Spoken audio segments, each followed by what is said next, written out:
Hey guys, what's up? Welcome back to my channel. If you're new here, my name is Jocelyn, and today I'm going to be doing a video about how to get employed, get interviews, etc. when your GPA is not necessarily as good as you want it to be. So a little background on me, I just graduated from MIT, and my GPA, especially in the beginning of my career, was, although not terrible, not good enough that I wanted to necessarily flex it. And so basically, I just wanted to try my best to get jobs without having to show my employer my GPA so that didn't color them against me. And I did that really effectively. I got both of my internships and my full-time job and like a couple other jobs I turned down without ever having to show anyone my GPA. So I wanted to talk about that now and share that advice with you so that hopefully you can get jobs too. The number one thing that you have to do to make sure people don't know about your GPA is to avoid putting your GPA on your resume. A lot of people who have really good GPAs write like next to their college, like they put like their relevant coursework and their GPA. And obviously if your GPA is not that good, you don't want people to know your GPA, so just don't put it here. Just don't even leave a slot for it. And then fill up the whole rest of your resume completely top to bottom so that it looks like you just didn't have room for it. Some people might wonder why it's not on there, but not really that deeply. And if they do really care, they'll just ask you in an interview. So not leaving it on your resume is not gonna hurt you.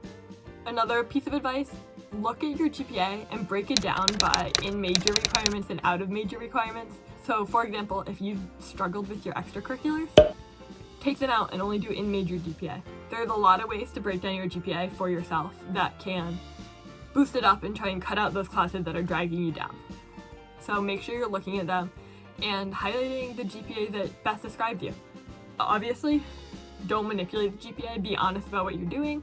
If people ask you questions about it, be honest about it, because there is always the chance that you're forced to submit your entire transcript of coursework, and then they're gonna see the truth. So you can never lie, because that will obviously be worse, and there's nothing that will make you lose the job more than lying. But if there are ways to manipulate your GPA in ways that bring it up, go for it. The second thing, and I think this is a really big piece of advice for all jobs that require you to have your GPA submitted to them, such as like consulting jobs, finance jobs, all of that type of stuff, is to go to the open houses and meet and greets, all those type of different events that they have. Go to them, put your best foot forward, talk to people there. A lot of these open house events, once you go to them, you are pretty much guaranteed a first round interview with them as long as they didn't hate you there. So showing up and just talking to the people at this place, making a really good impression so that they then remember your name and want to invite you to these interviews will be huge. A lot of times you go in and you like write your name down on a paper and drop your resume, and they will then immediately contact you for an in-person follow-up interview. This way you don't have to fill out the application form online that has like the little red asterisk mandating that you put your GPA in there. And you've gotten around it, and now you have a first round interview without revealing your GPA.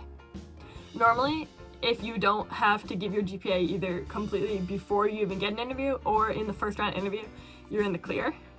And so at this point, now that you've already gotten the interview, you're doing well. If you do well enough on the interview, they're really not going to care what your school GPA is for the most part. Another piece of advice I have to get around the initial submitting your resume into the Dropbox of hundreds and hundreds of names that they have to sort through to get you an interview is to get a referral. Getting referred by a friend or colleague or someone you know that's also working in that company is huge. Basically, every single company allows their workers to submit names and little like descriptions about people that they think would be really great fit for the company. If you have a friend that's working at this company and you've done a project with them in the past or worked with them slightly in the past, anything like that, and they can give you that recommendation to get the foot in the door, that will, again, give you that first round interview and allow you to meet them without ever having to reveal your GPA. Referrals are also just super helpful because there's such a big field of people out there who all want the same job. Everyone's kind of competing, and dropping in your resume, it is really hard to stand out, especially when you don't have the GPA that will set you apart from your classmates. And so referrals, no matter what, are really, really great. And even if you have that great GPA and don't care about revealing it and then fill out the online form anyways, still trying to get that referral is going to be really helpful for you in the long run.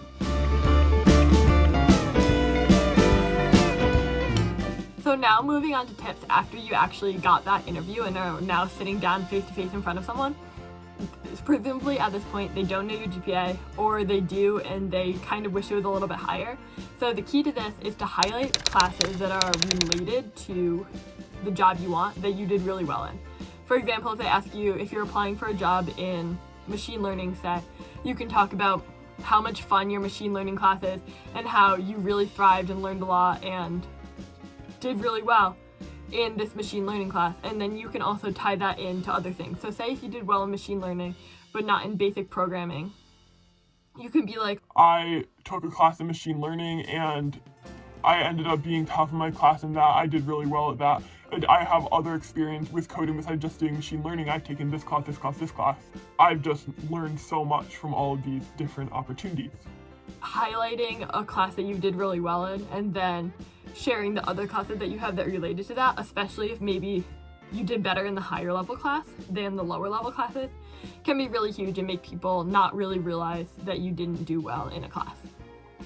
At any point, just sounding really passionate about a certain class or a certain project or certain schoolwork can really help distract people, take up time in your interview, and also show how passionate you are about school, which is really at the end of the day what people are looking for, because they're looking for people who are going to be great fits for their company.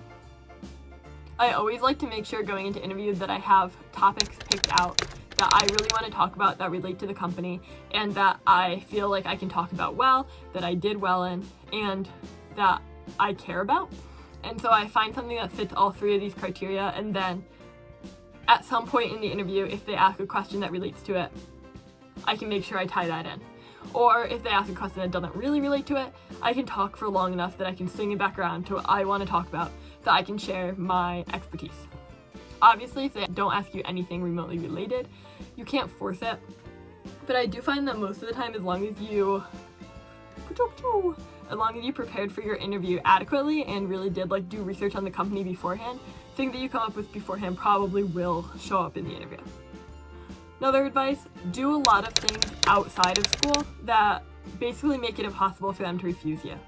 If you are not great at tests, classwork, enter yourself in a hackathon or do a project or even something completely unrelated. For example, I have my book blog, which is on my resume and is often a topic of conversation.